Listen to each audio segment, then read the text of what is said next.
Ya usiku wa saa 9 usiku wakaingia ndani wakaiba, tukaja kushtuka asubuhi saa 12 ndio kushtuka kwamba tumeibiwa. Tunahisi kwamba kuna kitu walitupulizia, maana hatujasikia chochote.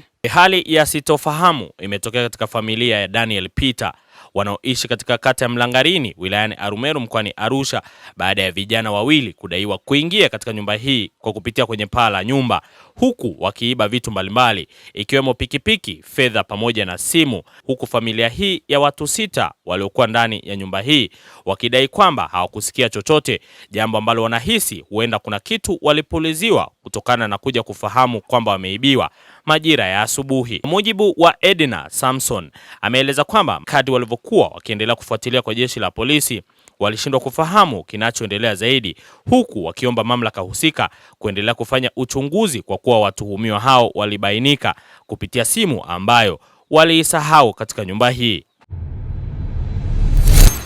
Edna Samson ripoti. Ilikuwa majira ya jioni, tulipata msiba. Tukawa tumekaa kufika usiku muda saa 9 waizi ndo waliingia ndani wakaja wakaiba pikipiki, wakaingia chumbani, wakachukua simu pia ilikuwa na hela, wakaja wakaibeba, wakachukua cover wakatupa hapo nje. Tulikuwa tumelala ndani chumbani, kumbe walikuja kwa hapa, wakapanda juu, wakashukia kwenye makochi, wakafungua mlango kwa ndani, tulikuwa tujafunga na funguo, wakachukua ufunguo juu ya stand, wakachukua pikipiki wakatoka nayo nje, wakaingia ndani kule chumbani, wakaanza kusachi, wakachukua simu. Baada ya kuchukua simu naona walikuwa wanaendelea kusachicha, mimi nikahisi labda ni panya anagusa kabatini. Nikatoa mkono nikawa nimeshika kabati hivi. Naona ndo wakatulia, wakaacha, wakarudia tena kushikashika. Ndo nikatoa tena mkono na hisi ndo wakatoka ule usiku, wakaondoka na pikipiki. Wakati huo nyinyi mlikuwa wapi? Tulikuwa tumelala ndani. Mkiwa mnaomboleza msiba. Ndio. Sasa waliingiaje ndani wakafungua mlango, wakachukua pikipiki, wakachukua simu nyinyi hata bila kushtuka? Mimi nahisi labda walikuwa wametupulizia dawa, maana nilihisi kama vile kuna kitu kinagusa, lakini nikijaribu kunyanyuka nashindwa, nijaribu kuangalia nashindwa. Nilichofanya nikatoa mkono nikawa nashikashika kwenye kabati. Ndio. Unahisi wanatumia dawa? Ndio nahisi labda walitumia dawa. Ndio. Na wakati huo mlikuwa ngapi huko ndani? Wakati huo tulikuwa mimi na baba na watoto 4. Jumla watu wangapi? Jumla watu 6. Watu 6. Hakuna aliyesikia kati ya watu 6? Hakuna aliyesikia hata mmoja. Ni baada ya kuamka asubuhi akawa anatafuta simu. Baada ya kutafuta simu ndo nikamwambia hivi, angalia simu yako vizuri, mbona ilikuwa hapo. Kama uioni chukua ya kwangu kwenye chaji, iko pale kwenye chaji ujibipu.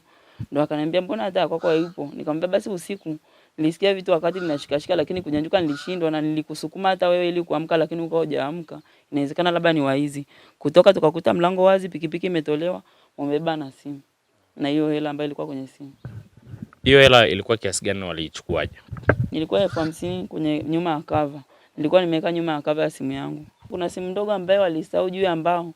Naona wakati wa kushoka walikuwa wanaitumia kama taa. Wakawa wameisahau juu ya mbao, tukaichukua. Tukaenda nayo polisi, tukawa tumekata arabi, tukaandikisha.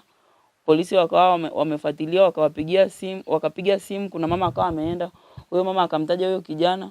Huyo kijana akaja akashikwa. Huyo kijana nahisi pia alimtaja mwenzake, wakashikwa wote. Walivyoshikwa wote wakawa wamewekwa pale chekereni, wakawa wanafuatilia. Tukaona kama vile ufuatiliaji wao ni mdogo, tukamwambia tunaomba sisi tuende mbele. Wakatuambia gari lina mafuta, ikatolewa ile ikakuwa mafuta, wakasema tuelekee Usa. Tulipeleka Usa, kuna askari ambaye pia alikuwa wako pamoja, wakawa wameandikishana pale, wakakabidhi na ile simu, walifu na wakawa wamekabidhiwa pale. Sasa ilikuwa ni siku ambayo tulikuwa tumepata msiba, tulikuwa tunaenda kuzika. Tukawa tumeondoka siku ya Jumapili tukaenda kuzika.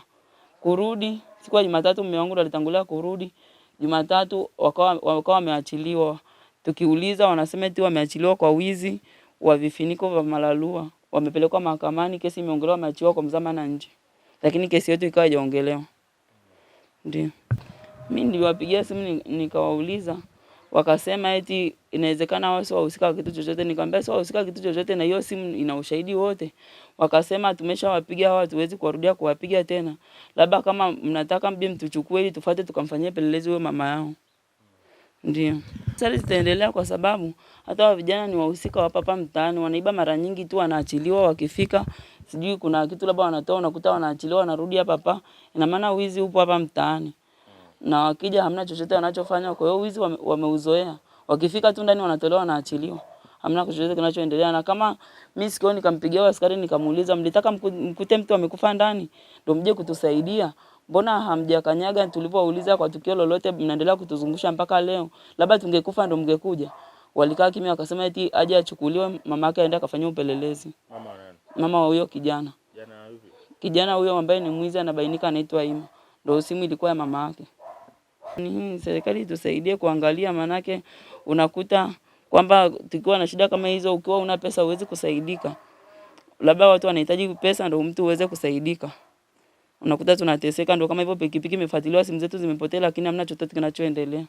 Baada ya uchunguzi wa polisi kufanyika, ikabainika kwamba ni hao vijana wawili walipoachwa kwa mzamana nje. Mmoja alikuja usiku saa 8 kugonga mlango kwamba kumwambia mume wangu kwamba twende tukamshike mwenzangu ameachiliwa na atatoroka kesho. Ndio mume wangu kwa uoga akajua kwamba yule hajaja amekujaje, akapigia simu majirani. Akatoka jirani mmoja. Walipotoka nje akamwambia mimi siwezi kwenda, maana yake hawa polisi nimewapeleka wamewaachiliaje na hamna kitu chochote kilichofuatiliwa. Ndio kesho yake sisi tukawa tumewapigia polisi simu. Akasema tumewaachia kwa mzamana, manake walikuwa na wizi pia wa vifiniko va chemba za malalua. Tukamwambia sasa nyie mnawaachiliaje nje? Na wakati si kesi yetu ni ya wizi wa pikipiki na simu, na uliingia hadi chumbani hawajatu wangetuzuru ndio mngekuja kutusaidia. Wakasema hao vijana hata kama tukiwapiga vipi hawezi kusema, labda tumfuate mama yake tufanye ufuatiliaji. Alipokuja usiku walikutana na wawili. Alitoka mmoja, alipokuja wakamuogopa kwenda naye, wakasema sisi hatuwezi kwenda huko. Sisi hatuwezi kukamata, tuende tukamkamate kwamba anataka kutoroka, kwani sisi ndo askari. Ilibidi tu wamwache, maana huko walipokuwa wanampeleka tuliona kama vile hamna usalama, labda kulikuwa kuna njama inataka kufanyika, labda wamuue ili kumaliza ushahidi. Wamuue mume wangu. Kuja usiku saa 9 walipandia hapa hivi. Wakawa wameingia ndani, wakakanyaga hapa na hapa, wakashukia hapa kwenye ile kochi. Walikanyaga hapa na hapa, wakashukia kwa hapa, wakashukia kwa ile kochi.